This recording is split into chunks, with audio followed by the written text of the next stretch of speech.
ನೀವೇನು ನಮ್ಮವರೊಂದಿಗೆ ಉತ್ತೀರಾ ಬಿತ್ತೀರಾ, ನೀವು ಹಾಯಿಸಿ ನಾಟಿ ನೆಡ್ತೀರಾ, ಹೊರೆ ಹೊತ್ತೀರಾ, ಇಲ್ಲ ತಂದವರಿಗೆ ಅಂಬಲಿ ಕಾಯಿಸಿಕೊಡ್ತೀರಾ? ನಿಮಗೇನು ಕೊಡಬೇಕು ಕಪ್ಪ? ನೀವೇನು ನಮ್ಮ ಅಣ್ಣ ತಮ್ಮಂದಿರೇ, ನೆಂಟರೇ, ಇಷ್ಟರೇ, ನಾಯಕರೇ, ನಿಮಗೇನು ಕೊಡಬೇಕು ಕಪ್ಪ? ಹಾಯ್ ಚಂದ್ರಮ್ಮ ರಾಣಿ, ನಡುವೆ ಸಾಯಬೇಡ, ಕುಳಿತುಕೋ. ಇಂತಹ ಕಷ್ಟದಲ್ಲೂ ಕೂಡ ಇಷ್ಟೊಂದು ಧರ್ಮವೇ? ಅದು ಕನ್ನಡಿಗರ ಗುಟ್ಟು ಗುಣ. ಹೀಗೆ ಚಂದ್ರಪ್ಪ ಶ್ರೀಖಂಡ ಮೈಸೂರು ಮನ್ಕಾಲಾಯಿತು. ಅದು ನಿಮ್ಮ ವೀರತ್ವದಿಂದಲ್ಲ, ನಿಮ್ಮ ವಂಚನೆಯಿಂದ. ಮೈಸೂರನ್ನು ಹಾಳು ಮಾಡಲು ಮರಾಠರನ್ನು, ಮರಾಠರನ್ನು ಹಾಳು ಮಾಡಲು ಮತ್ತೊಬ್ಬರನ್ನು, ಹೀಗೆ ಎತ್ತಿ ಕಟ್ಟುತ್ತಾ ಇಡೀ ಹಿಂದೂ ದೇಶವನ್ನೇ ನಯವಂಚನೆಯಿಂದ ನುಂಗಿ ನಿಂತಿರುವ ನರಿಯ ಜಾತಿಯವರಲ್ಲವೇ ನೀವು? ಹೋಗು, ನಿನಗೆ ಕಿತ್ತೂರು ರಾಣಿ ಎದುರು ಕಪ್ಪ ಕೇಳಿದವನೇ ಅಲ್ಲಿಗೆ ಸೀಳಿ ಹೋದಾತು. ರಾಣಿ ಸಾಹೇಬ, ನೀವು ಕಂಪನಿಯ ಕತ್ತಲೆಯನ್ನು ಮೀರುತ್ತಿದ್ದೀರಾ? ನಿಮ್ಮ ಕಂಪನಿಯವರಿಗೆ ನಮ್ಮ ನಾಡಿನಲ್ಲಿರುವ ಜಾಗ ಭಿಕ್ಷೆ ಕೊಟ್ಟವರೇ ನಾವು. ಓ, ಕಟ್ಟಳೆ ಮಾಡುವ ಅಧಿಕಾರ ನಮ್ಮದು, ನಿಮ್ಮದಲ್ಲ.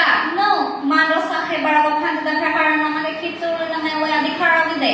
ಏನಂತೆ? ಕಿತ್ತೂರಿನ ಮೇಲೆ ನಿಮಗೆ ಅಧಿಕಾರವೇ? ಕಿತ್ತೂರನ್ನು ನಿಮ್ಮಪ್ಪ ತಾತಂದಿರು ಬಳಸಿಟ್ಟ ಆಸ್ತಿ ಏನು?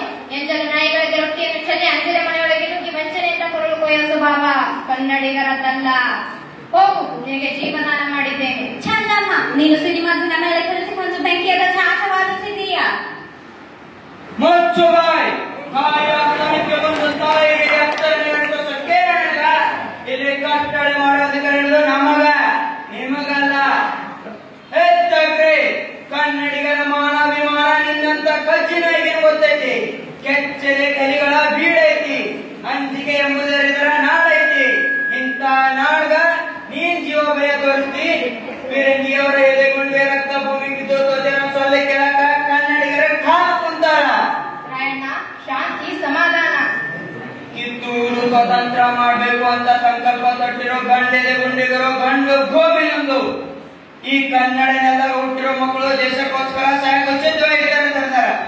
ಅಪ್ಪಣೆ ಕೊಡುತ್ತಾಯಿ. ಕಾಲ್ ಕೆರೆ ಜೀವನ ನಿಂತಿರೋ ಕೆಂಪೋತಿ